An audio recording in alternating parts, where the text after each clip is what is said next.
But when we talk about people from Planet X and who knows where, I've yet to be convinced. There's no question that they're out there. Now, you know Jordan.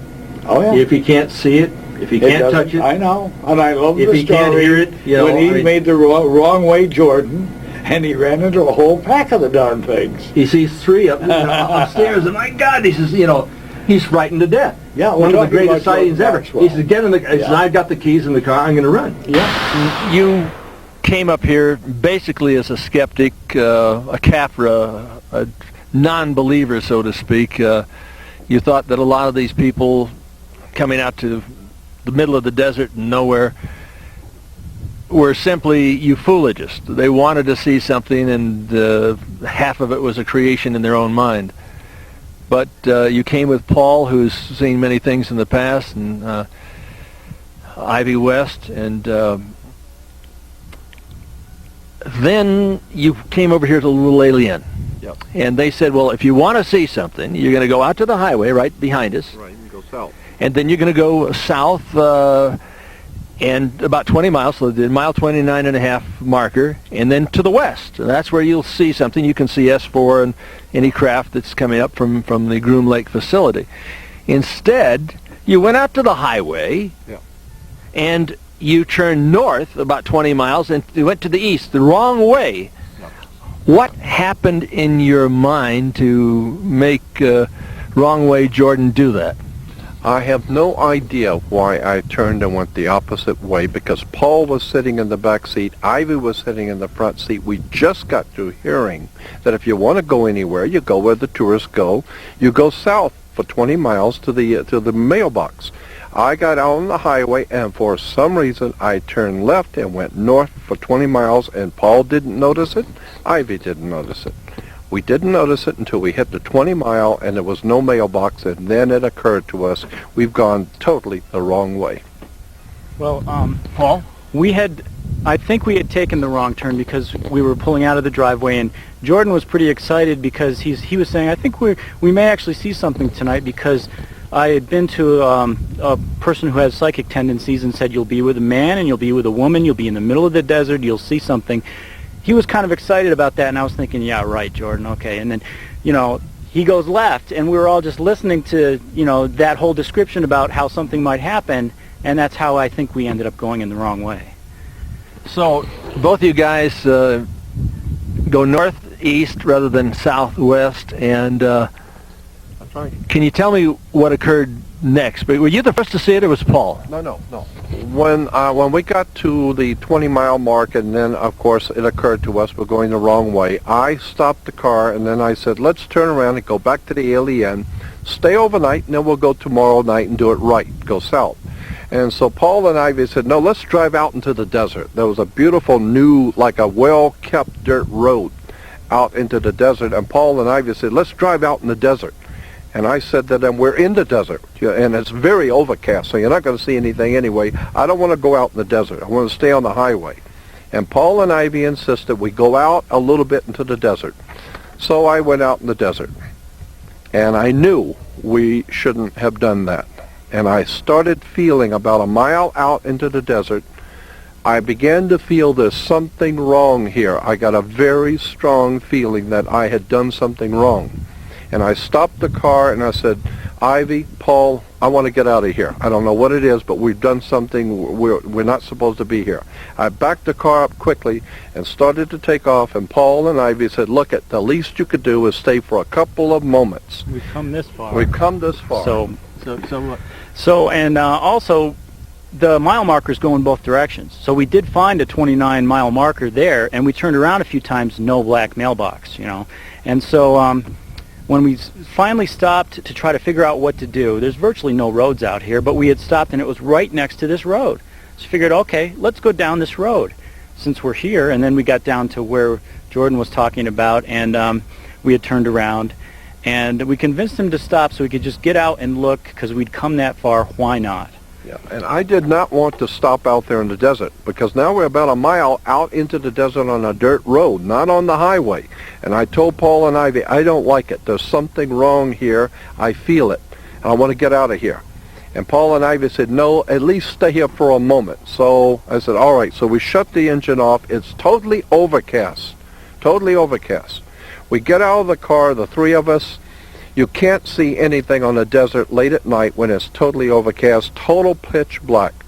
The three of us stood outside the car. We couldn't have been out of the car, 30 seconds to a minute at the most, 1 minute. And all of a sudden, north of us, opened up the cloud. The clouds kind of opened up a little bit. We could see the stars out behind. 3 glowing white, saucer-shaped, bluish-white, saucer-shaped things came through that opening. 4 more followed behind them. 7 bluish-white, glowing, saucer-shaped things about the size that the moon would appear in the sky at night, like a silver dollar held at arm's length. That big. 7 of them right over our heads. And they were moving around, and I absolutely freaked out. I really was very legitimately frightened. Paul and Ivy acted like they were seeing Disneyland for the first time. They were jumping around saying, oh my God, how beautiful, look at this. And I'm thinking to myself, I don't know who this is, and I don't know what it represents. All I know is I've never seen technology like this in my life. What I am seeing, I don't want to stick around to find out what's going to come down here next. I got in the car and I was frightened, and Paul and Ivy wouldn't get in the car. Just seeing what they're doing shows me the technology they have. They know we are there. They know we're there. So consequently, when they got in the car, I flipped the lights on and put my foot to the floor. Just took off toward the highway, speeding. And when I took off, Paul and Ivy began yelling at each other, screaming at each other, uncontrollably at each other. All I know is I'm driving. I'm frightened to get out of here. I don't know what this is, and I don't want to know what this is. And Paul and Ivy start yelling at each other. All I remember is we stopped the car quickly for one moment. I was not thinking. I was frightened. I wasn't thinking. I stopped the car for a moment to see, what are you screaming about?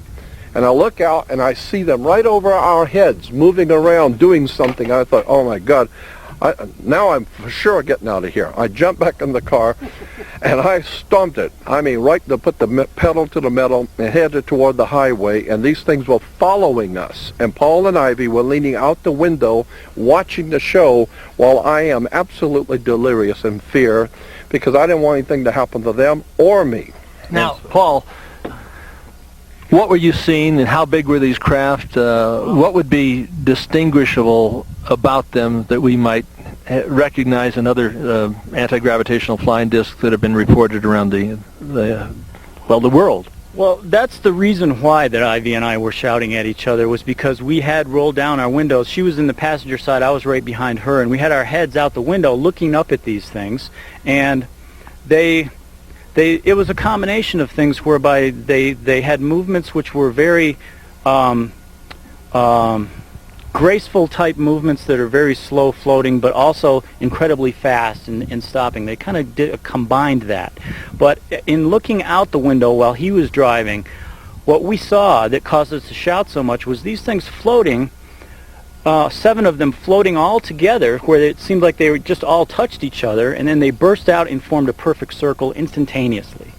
And it was the most incredible thing that I'd ever seen in my life, and we demanded that he stop the car at that point, because we said, they're basically showing off, let's stop and watch the show. So we did get him to stop the vehicle. We got out, and what we saw next scared him even more, because they did another kind of a star configuration thing too.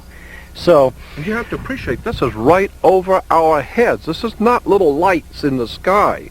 This is 7 bluish white glowing disc-shaped things, no sound, exhibiting technology which was astounding. No sound, being able to move around, do all kinds of configurations.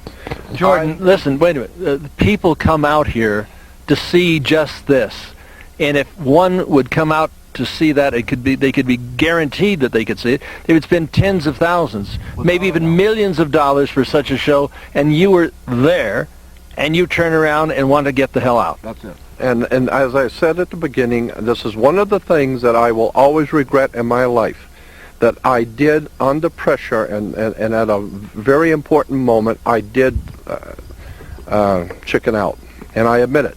You panicked. I panicked, totally. Legitimately, I was totally frightened. Because my thought was they were seeing it as a beautiful, awesome display of technology and beauty. I was thinking, I don't know who this represents. I have no idea what their intentions are toward us. All I know is my gut feeling told me this is not human. This kind of technology and this beauty with no sound, this is something I have never seen, and I've seen a lot of things in my life. Never have I seen anything like this. It was legitimately frightening to me. And it would be still today. I mean, if you had seen what we had seen, I would be interested to see what your normal and natural human reactions would be.